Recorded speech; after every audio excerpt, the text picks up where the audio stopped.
here's the deal with trauma, and it's kind of an interesting thing, because when you're traumatized, some threat or some danger or some condition in your outer world through your senses is changing how you feel in your inner world. And the quotient of change between the way you normally feel in some alarm state, when you change your internal state and move into that emergency mode, you narrow your focus on the cause, and the brain freezes an image and takes a snapshot, and that's called a long-term memory. And now that image is branded holographically into the brain. So then we remember experiences better because we can remember how they feel, and that memory then changes the person's biology. So they think neurologically within the circuits of that experience, and they feel chemically within the boundaries of those emotions, and how we think and feel becomes our state of being. So now the person biologically is changed, and many times it's the strong emotion that begins to select and instruct the gene that creates disease. Why?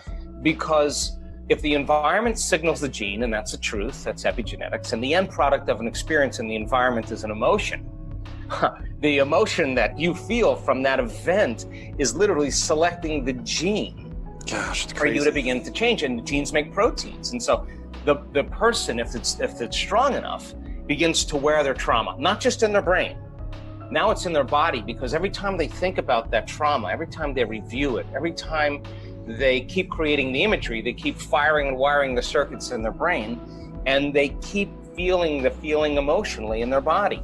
And their body is so objective that it's believing it's living in the same past experience 50 to 100 times a day. And all you need is a stimulus and a response, an image and an emotion, a thought and a feeling, and you're conditioning the body into the past. Well, you're conditioning the brain and body into the past. So then you asked, is it possible then that people can heal that quickly in 1 week? Yeah, because what if they create an inner event that carries an amplitude of gratitude or joy or freedom, break through from the chains of the past? When the body is liberated and you feel that elevated emotion, the stronger the emotion you feel from that breakthrough, the more you're going to pay attention to the image in your mind. And now you're beginning to brand new circuitry in the brain, and your body's being conditioned into a new future. And the stronger the emotion you feel, and the more you pay attention to the picture, the more you're conditioning the body over time to the future instead of the past. So now you keep knocking on that genetic door emotionally, then that emotion ultimately signals a new gene that upregulates that gene to produce better proteins, and the person then all of a sudden starts healing. And we have research to show that people can do that in 4 days, signal genes to reduce cancer cells and growth, to signal stem cells to suppress, to go to active tissues and repair them and regenerate them and suppress inflammation. That we have research to show that you could change the number of brain cells you have just by doing this properly. And well, you come with a lot of genes, and they're just a library of potentials. They're just a storehouse of information, of possibilities. So then you got to get the right signal, the right lock into the key that begins to select and instruct genes that cause genes to make different proteins. And you can regulate so many different genes, the same genes, you can regulate them differently. So when they upregulate, they start producing really healthy and robust proteins. And that's enzymes, that's tissue, that's structure, that's function, that's hormones. It's immunoglobulins. When they downregulate because of some alarm, when there's not a lot of energy for long-term building projects, well, then you keep doing that, then the body starts producing cheaper proteins. It's a different signal. It's not a time for growth. So, and so now to answer your other question, then it makes sense then that if you have been if you had experience of trauma, say, for example, and it's created the feeling of fear, and your fear is that it could happen again. And you don't know this, but every time you think about that future, that possible worst case scenario, and you feel the emotion, you're conditioning your body to become the mind subconsciously of anxiety. So now, all you need now is some cue in your outer environment that says it's unsafe, that there's damage there, that you're a victim, something's bigger than you that could have an effect on you. Well, now that feeling of fear is going to cause you to think thoughts equal to it. So the person then no longer needs the environment to feel that fear, They just have to have the thought about that condition now.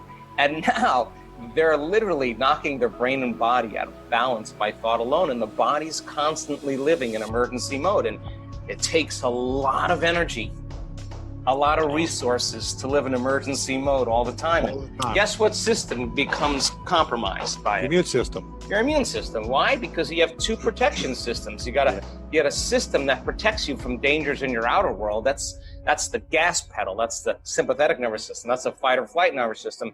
Danger, threat out there. Use all the energy because you gotta survive. And when you survive, you got to take care of your body. So So now that system can work really well short term. It doesn't work really well if you keep it on all the time. Because if you're mobilizing all that energy for some threat in your outer world, there's no energy in your inner world for growth and repair.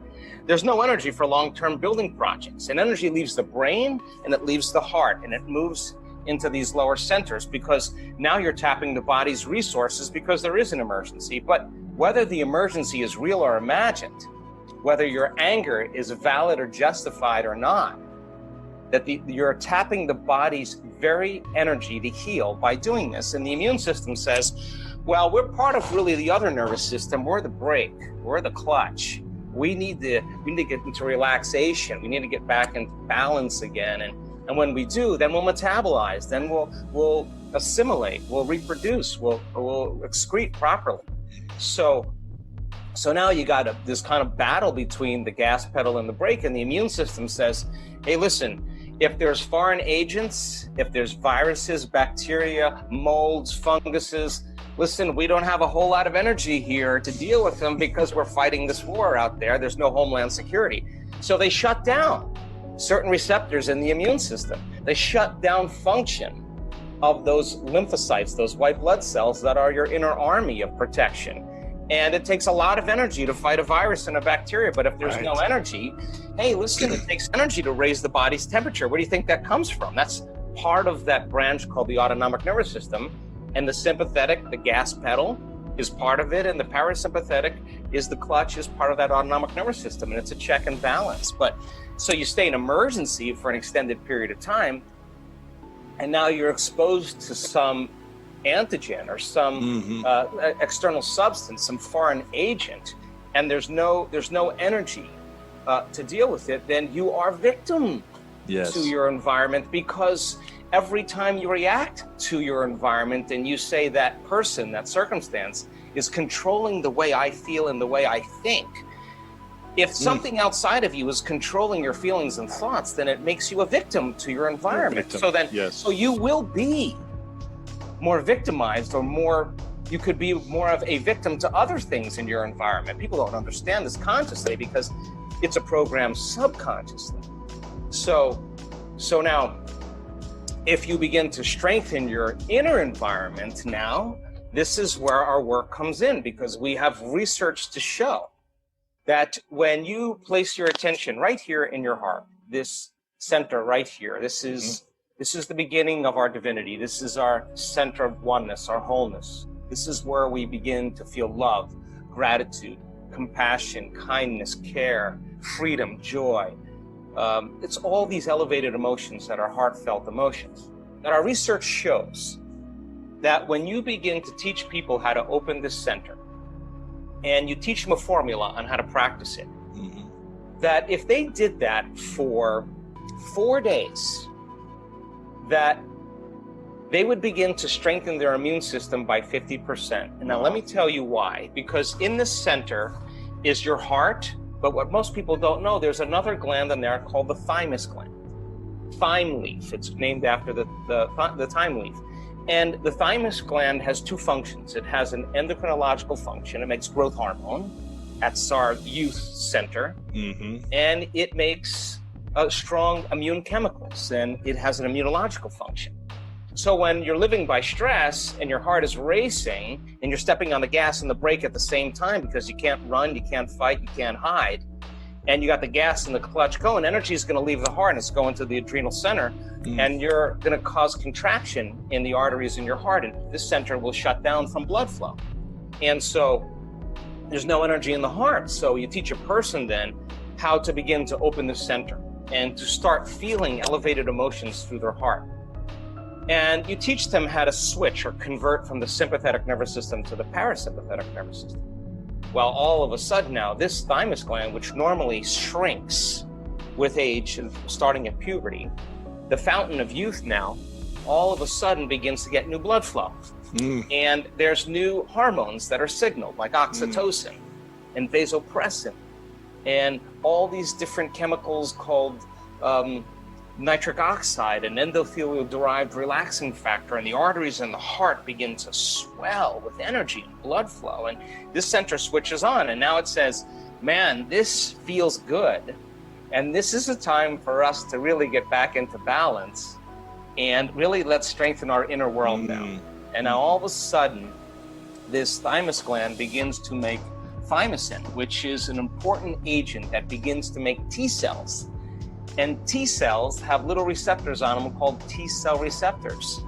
And when those T cell receptors are robust and strong, those cells make proteins, and they make what's called antibodies or immunoglobulins. And these little Y-shaped proteins block the receptors coming from the virus that are trying to attack the white blood cells. They have a shield, and now they're immune to the virus and its attack with its receptor, and it can literally begin to inject it with these immunoglobulins, primarily immunoglobulin A, and that begins to cause the virus to not survive. And then that white blood cell will pass another white blood cell and pass on the memory to it, so it already knows what's coming. So now all of a sudden you're making these immunoglobulins, and now your inner world now can combat anything that's a foreign agent.